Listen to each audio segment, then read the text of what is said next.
video, and hopefully this message serves you well.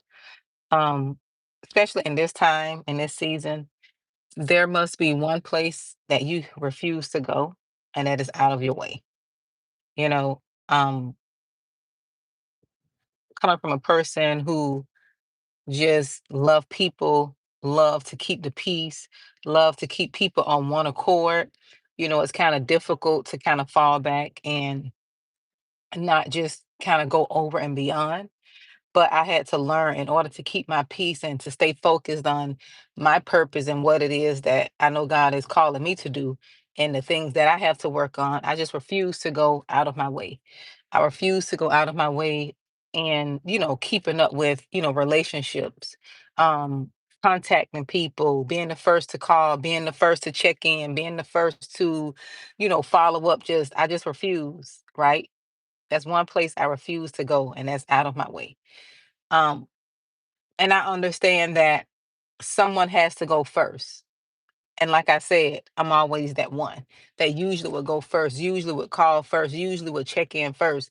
But there comes a point in your life where you realize that relationships are reciprocal, not saying that you always got to be, up someone's, what, or in someone's energy all the time because life happens.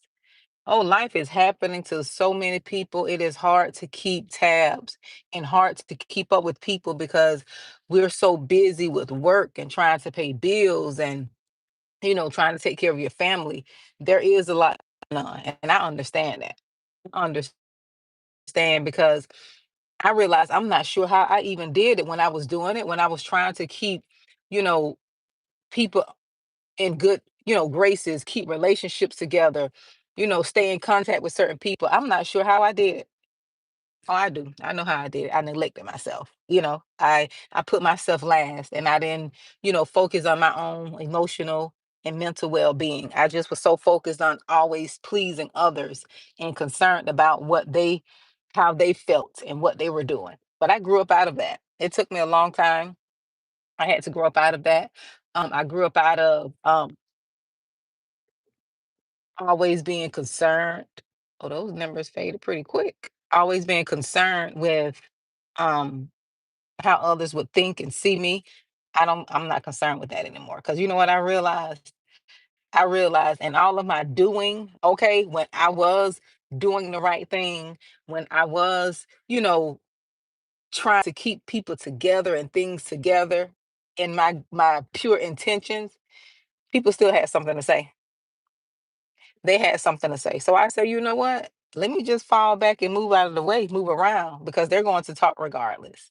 But in this season, you have to refuse to go out of your way, you know.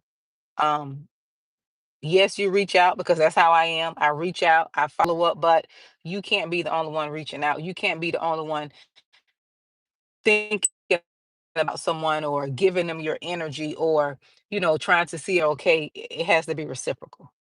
And it's okay if those relationships fall by the wayside because that just shows you people are not willing to put in effort. They're not willing to do the work. And it's okay. You have to learn to move on. Long as you know your heart is pure and that you are in good standing and you're doing it from a pure place, and you can fall back and pull back as long as you know you're doing the right thing, it is okay. Right? It is okay. As long as you are in your heart is, like I said, your heart is pure.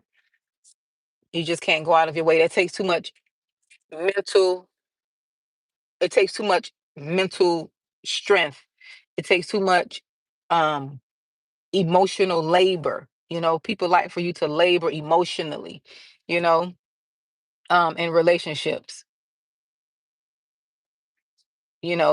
People like to, for you to be doing all the work. People are A lot of people are spiritually and physically lazy, and that's why a lot of you all are burnt out because people are not reciprocating the energy that you're giving off, the energy that you're giving. That's why in this season in my life, I'm very careful who I allow into my life.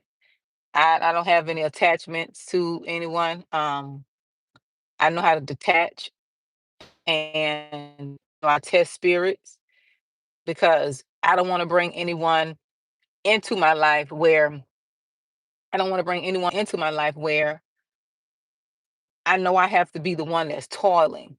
I have to be the one that's doing the emotional labor. I have to do the one that's planning the dates or planning the dinners or planning the outings. I don't like to be in that type of relationship. I don't like to be in that type of friendship. I like for people to at least consider, to plan something like, let's go do this on this day. Let's plan ahead where it's convenient for both of us, but let's do it on this day or reach out, right? I don't like to be the one to doing all that all the time. Because it's very thoughts. The time now is 1, 2, 3, 4. I don't know if you all noticed that. Um, the time now is not the time. The Yeah, it feels good for others to think about you sometimes, right? So,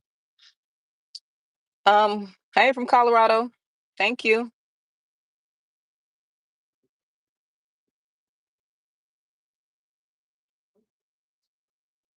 If you're talking about romantic, yes, that's how it's supposed to go. But if you're just talking about platonic and just regular, no, you have to vet people. I'm sorry, you have to test the spirit. And I think a lot of times people get in relationships without vetting people with the assumption that everybody is like us. And I did that a lot. And that was my fault. I don't blame nobody for that. I had to learn. Okay. I don't blame anybody for for me thinking that everybody thinks the way I do or operate the way I do. That has nothing to do with anyone else. I take full responsibility for that. That's why this channel is called responsibility. But I think sometimes people just go in with the assumption of thinking that people are like us and that they're going to reciprocate and do what we do. And that's not always the case. Sometimes we could project our good characteristics and good traits on others, and they're nothing like that. We can do that. I've done it a lot. I just thought I was so gullible and just thought everybody was just so I was gullible. I was gullible. I was like naive. I just thought everybody just was so caring and, understanding, and they understood and they would apologize if they did something to hurt some. Like, I just thought people was just aware. And I learned that people are not self-aware. People are not working on themselves.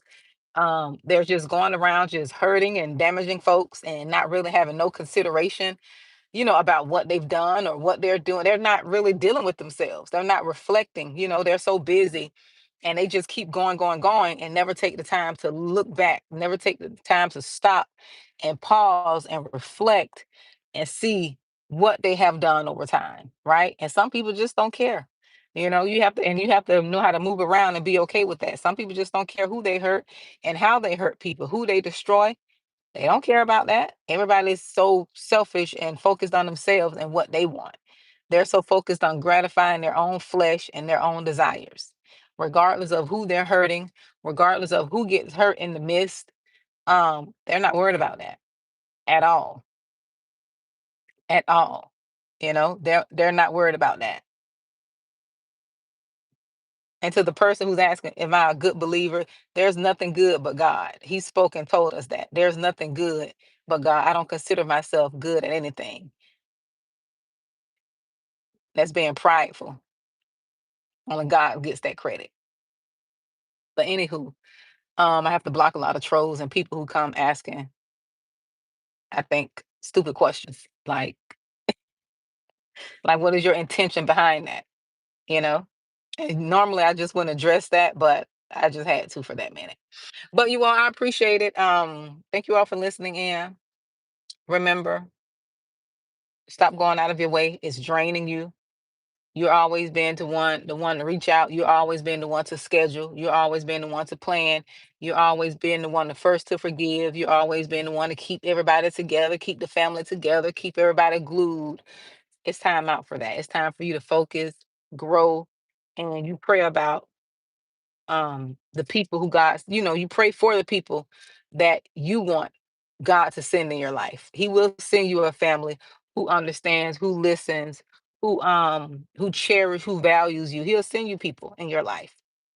He'll send you people that want to be around you, who value what you say, who value what you do, who see the giftings in you, who see the the purity in your heart. because the enemy is out to steal, kill, and destroy. I was up praying this morning about 3 a.m.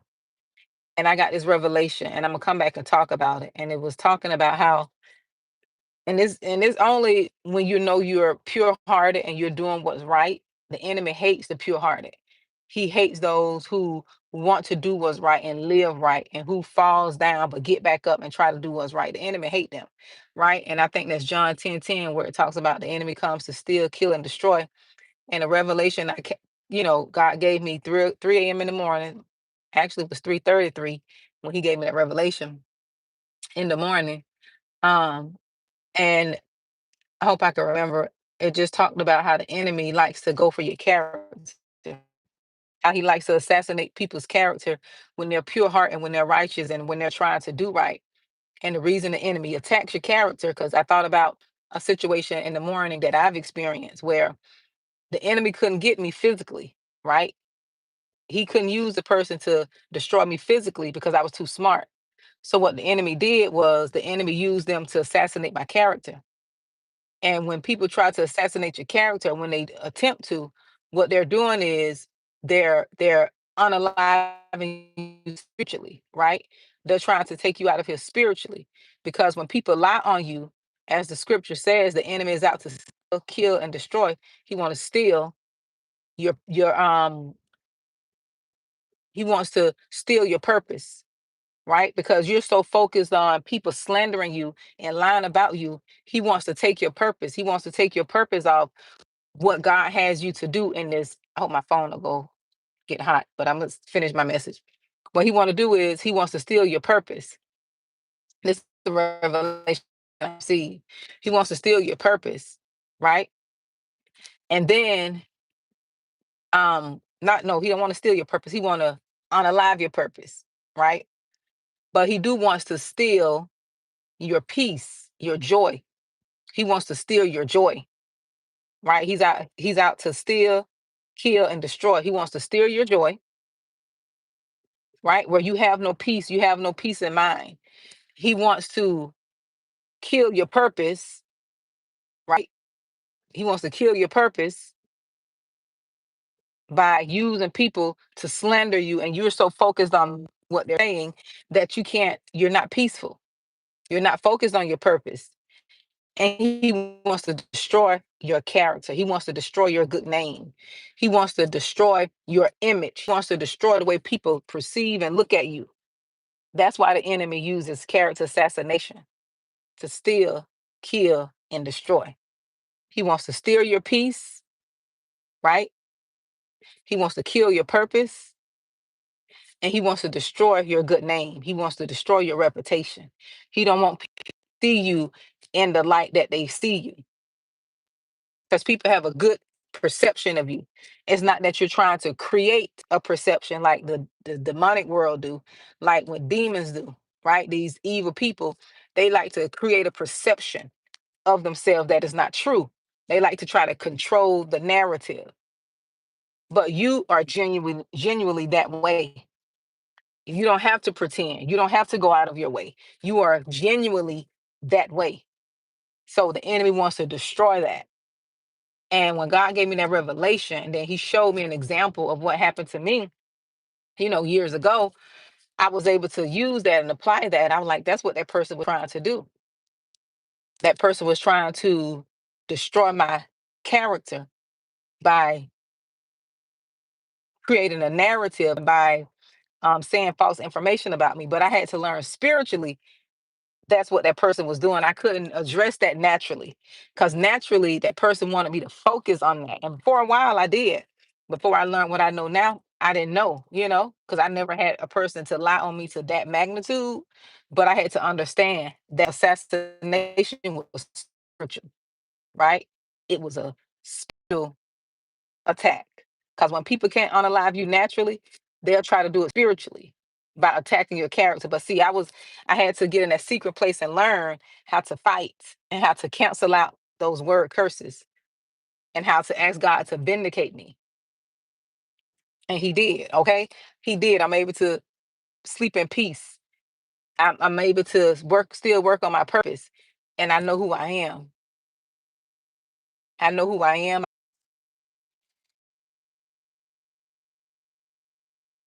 My phone ran hot. So, but that was with my message anyway. So you all be blessed, and I will talk to you all soon. I'm sorry about that. My phone ran hot, and when when these iPhones run hot, it's like you know it shuts off on you. But I wanted to come back and let you all know that